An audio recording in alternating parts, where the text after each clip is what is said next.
livre. Alexis Corbière. Oui, alors bonjour à tous. Je connais Antoine Wittgenstein, j'ai déjà débattu avec lui, j'ai du respect pour lui, mais je dois dire que je le félicite, quoi. Arriver à dire que si Mein Kampf est sulfureux, c'est parce que Jean-Luc Mélenchon dénonce ce livre, et le livre ne serait pas sulfureux en raison du nazisme et des millions de morts que cela a occasionné, de la Shoah. C'est quand même incroyable, quoi. C'est-à-dire que ceux qui dénoncent la publication d'un livre antisémite, d'un livre anticommuniste, d'un livre anti-républicain, sont en gros responsables du succès de ce livre et de sa notoriété. Non, ce n'est pas sérieux. Ce n'est pas sérieux. Je veux dire, Mein Kampf est un livre qui, effectivement, est un document politique encore aujourd'hui fortement marqué par cette pensée antisémite qui est encore présente aujourd'hui dans le débat politique. On l'a vu cet été. Il y a des gens qui, à l'occasion d'une manifestation, ont brandi des panneaux dans lesquels il y avait cette vieille pensée antisémite qui vise à voir le juif derrière toutes les difficultés du pays. Et les gens qui portaient ce panneau étaient notamment une dame qui avait été assistante parlementaire d'un député Front National. Donc c'est un courant politique donc qui est clairement, on voit bien d'où il vient. Il y avait un site qui s'appelait Ils sont partout, antisémite, avec un homme qui est d'ailleurs, si j'ai bien suivi, avait même pris position favorablement à monsieur Zemmour qui animait ce site. Donc il y a une pensée d'extrême droite de cet antisémitisme mondain en plus, qui a les moyens, qui a de l'argent. Et ce que souligne Jean-Luc Mélenchon, c'est qu'il était de bon ton dernièrement de dire en gros le vieil antisémitisme a disparu, aujourd'hui le seul antisémitisme qui existerait, il viendrait dans les banlieues, suivez mon regard, sous-entendu une fois de plus, ceux qui seraient de confession musulmane, qui seraient suspects d'antisémitisme. Ce que nous disent le succès de cet ouvrage, 100 €, vous l'avez souligné, c'est pas rien, n'importe qui n'a pas les moyens de se le payer, c'est qu'il y a des gens, alors bien sûr il y a des gens qui l'ont aussi acheté cet ouvrage sans doute pour des raisons historiques telles que ça a été défini, mais il y a aussi une passion dans certains groupes sur le bonheur et le plaisir malsain de lire des phrases qui sont odieuses. Voilà. Et nous, ce qu'on a dit, c'est est-ce que dans le contexte actuel, où il y a encore cet antisémitisme, juste une précision, non. Il se trouve que la maison Fayard m'a envoyé cet ouvrage.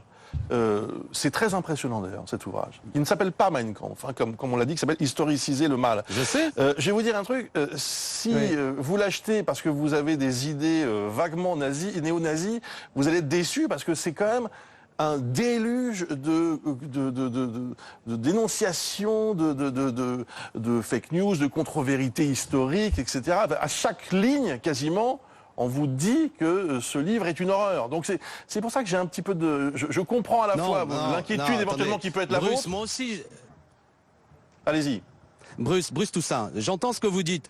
Évidemment, les 10 000 acheteurs, je ne considère pas qu'il y a 10 000 néo-nazis dans ce pays. Ce serait absurde de voir les choses comme ça.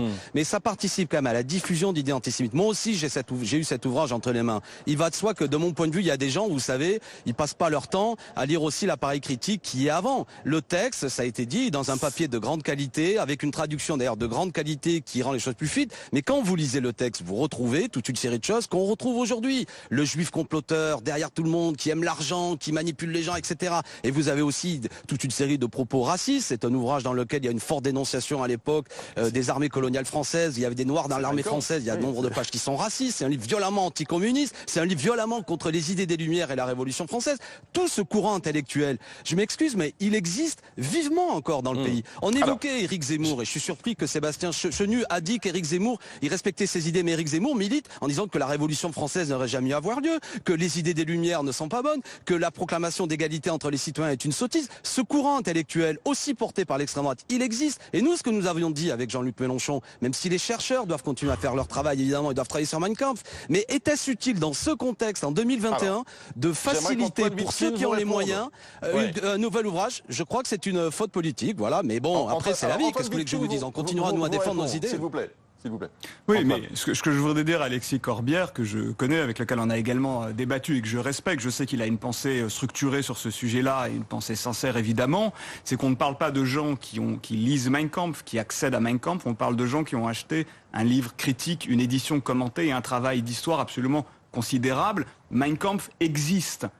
Depuis des décennies et depuis des années, Mein Kampf existe sur Internet. Donc de toute façon, Mein Kampf est là. Donc il faut en faire quelque chose. Et non seulement Mein Kampf est là, mais Mein Kampf a été là. Ça a été un livre qui n'est pas seulement un livre sulfureux et antisémite, ça a été un livre au nom duquel un régime criminel, le Troisième Reich, s'est constitué et s'est justifié. Ce livre a une importance historique réelle. Et donc, l'analyser, le comprendre, le contextualiser, c'est précisément ce qu'il faut faire. pour comprendre le nazisme et pour comprendre notre époque et pour éviter que cela se répète et sur la forme, comprendre quels sont les invariants de cette histoire-là. C'est un comprendre l'histoire. Je pense que ça fait aujourd'hui des citoyens responsables face au monde tel qu'il est.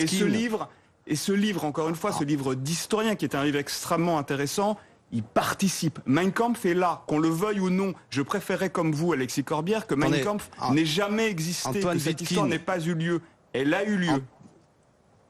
Non, mais c'est pas ça le sujet. Antoine Wittgen, pardon. Vous savez que ce soit les travaux de Jan Kershaw, de Johann Chapoutot, de beaucoup d'intellectuels, le nazisme a été décortiqué, expliqué, les historiens travaillent dessus. C'est quand on est éditeur, parler avec un éditeur, sortir un livre sur le nazisme, ça a toujours du succès. Et donc ça a été énormément décortiqué. Ne faisons pas croire aux Français qu'on a besoin de cet ouvrage pour démonter la mécanique nazie. C'est pas ça le problème, ça serait pas honnête. Bon. Enfin, moi, ce qui m'a été répondu, c'est qu'en gros, la publication de ce livre aidait à combattre l'antisémitisme. C'est ce que m'a dit notamment, vous l'avez évoqué, monsieur Enthoven, qui me faisait la leçon, où j'ai même débattu avec monsieur Klarsfeld qui se félicitait, je pense à son fils, qui se félicitait de la sortie de Mein Kampf. Eh bien nous, avec Jean-Luc Mélenchon, nous disons, eh bien non, quand on fait circuler plus facilement qu'auparavant, pour ceux qui en ont les moyens, des textes antisémites, eh bien ça fait écho avec l'antisémitisme qui existe dans le pays et qui s'est encore manifesté cet été, que ce soit la stèle d'hommage à Simone Veil avec des croix gammées, et ça n'est pas une bonne idée. Mais qu'est-ce que vous voulez que je vous dise?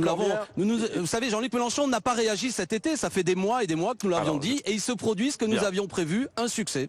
Je vous remercie beaucoup. Je suis désolé, on est au terme de ce débat, qui est un débat sensible, complexe. Je voudrais juste